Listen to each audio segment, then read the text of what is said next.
मागील 3 महिन्यांपासून राज्यभर गाजत असलेलं मस्साजोगचे सरपंच संतोष देशमुख यांच्या हत्येचं प्रकरण अगदीच अंगाशी येतंय असं दिसू लागल्यावर मुख्यमंत्र्यांच्या आदेशानंतर धनंजय मुंडे यांनी आपल्या मंत्रिपदाचा राजीनामा दिला. पण आता फक्त राजीनामा देऊन धनंजय मुंडे यांची या प्रकरणातून सुटका होणार नाहीये. कारण वाल्मिक कराड आणि धनंजय मुंडे यांचे संबंध, त्यांच्यात झालेले फोन कॉल्स यावरून धनंजय मुंडे यांना देखील या हत्या प्रकरणात सहआरोपी म्हणून घोषित करा अशी सातत्यानं मागणी होते. त्यात सामाजिक कार्यकर्त्या अंजली दमनिया यांनी तर धनंजय मुंडे यांच्या विरोधातले पुरावे शोधून काढायचा चंगच बांधलाय.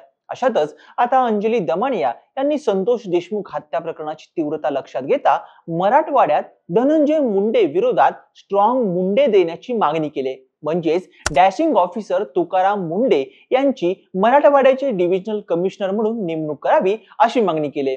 पण जर अंजली दमनिया म्हणतायत त्याप्रमाणे खरोखरच मराठवाड्यात धनंजय मुंडे विरोधात स्ट्रॉंग मुंडे आले तर परिस्थिती बदलेल का? सविस्तर समजून घेऊयात या व्हिडिओच्या माध्यमातून. हॅलो, मी ओमकार आणि तुम्ही पाहताय हॅलो महाराष्ट्र.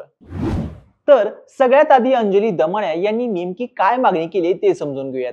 अंजली दमनिया यांच्या म्हणण्यानुसार मराठवाड्याला आता खूप स्ट्रॉंग व्यक्ती देण्याची गरज आहे. कोणाचेही न ऐकणारा असा व्यक्ती हवाय.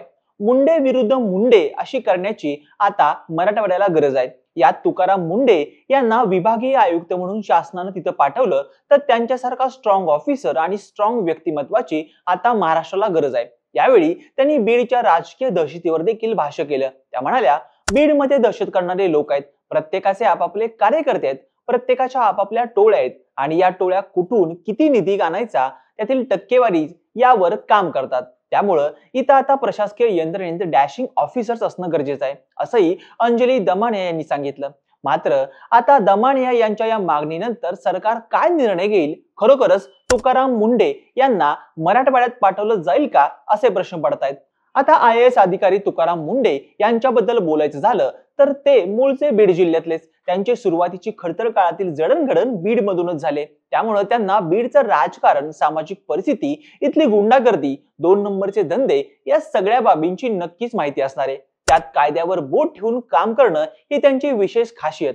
शिवाय करिअरच्या सुरुवातीलाच त्यांनी नागपूरच्या जिल्हा परिषदेचे मुख्य कार्यकारी अधिकारी म्हणून काम केलं आणि शाळेतल्या शिक्षकांनाच कडक शिस्त लावली. कुचकामी शिक्षकांचं तिथं निलंबन केलं आणि शिक्षण व्यवस्थेत सकारात्मक बदल घडून आणला होता. त्यांनी नाशिक, नवी मुंबई आणि नागपूर या 3 मोठ्या महापालिकांचं आयुक्तपद भूषवलं आणि या काळात नगरसेवकांशी आणि महापौरांशी भांडणं, सत्ताधाऱ्यांशी वाद, कडक शिस्तीचा आग्रह, जिथं जातील तिथं वेळेवर उपस्थितीची सक्ती करणं, कुचकामी कर्मचाऱ्यांचं आणि अधिकाऱ्यांचं दानानं निलंबन करणं, एकाधिकारशाही या बाबींमुळे ते कायमचं राजकारण्यांना अडचण ठरायचे. त्यामुळं राज्यात सर्वात जास्त बदली होणारा अधिकारी म्हणून त्यांच्याकडे पाहिलं जातं आणि म्हणूनच त्यांनी केलेल्या कारवाया आणि त्यांच्या बदल्या हा कित्येकदा चर्चेचा विषय असतो. शिवाय आपल्या कारकिर्दीत त्यांनी कित्येक राजकारण्यांना देखील सळोकी पळो करून सोडले. त्यामुळे राजकारणी लोक एकतर त्यांना दबकून असतात किंवा त्यांचा अडसर दूर करण्यासाठी त्यांची सरळ बदली करून टाकतात. पण आपल्या कितीही बदल्या झाल्या तरी, कामावर किती टीका टिप्पणी झाल्या, आरोप प्रत्यारोप झाले तरीही मुंडेंनी कधीच शिस्त आणि कायदा या बाबतीत तडजोड केली नाहीये, कोणापुढेही झुकले नाहीत.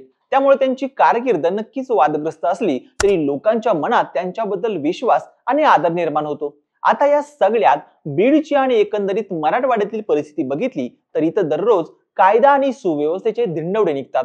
संतोष देशमुख हत्या प्रकरणानंतर तर कित्येक गुंडांच्या टोळ्यांचे राजकीय कनेक्शन उघड होत आहेत.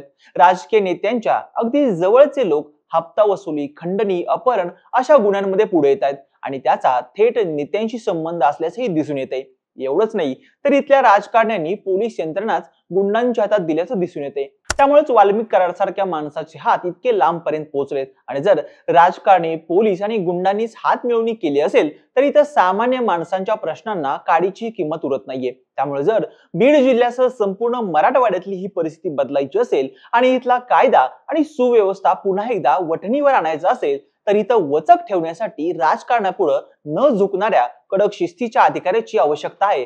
आणि अशा परिस्थितीत तुकाराम मुंडे यांच्या सारखा डॅशिंग आणि कडक शिस्तीचा अधिकारीच उत्तम काम करू शकतो आणि राजकारणासह पोलिसांनाही वठणीवर आणू शकतो. त्यामुळे आता मराठवाड्याचं डिव्हिजनल कमिशनर म्हणून तुकाराम मुंडे यांची नियुक्ती करावी अशी सरकारकडे मागणी केली जाते. मात्र आता ही मागणी मान्य होईल की नाही, सरकार याबद्दल काय निर्णय घेते हे बघणं देखील महत्वाचं ठरणार आहे. पण खरोखरच तुकाराम मुंडे यांची मराठवाड्याच्या विभागीय आयुक्तपदी नेमणूक व्हायला हवी की नको, तुमचं याबद्दलचं मत आम्हाला कमेंट करून नक्की कळवा. आणि अशाच नवनवीन आणि माहितीपूर्ण व्हिडिओसाठी हॅलो महाराष्ट्र या चॅनलला लाईक, शेअर आणि सबस्क्राईब करायला विसरू नका.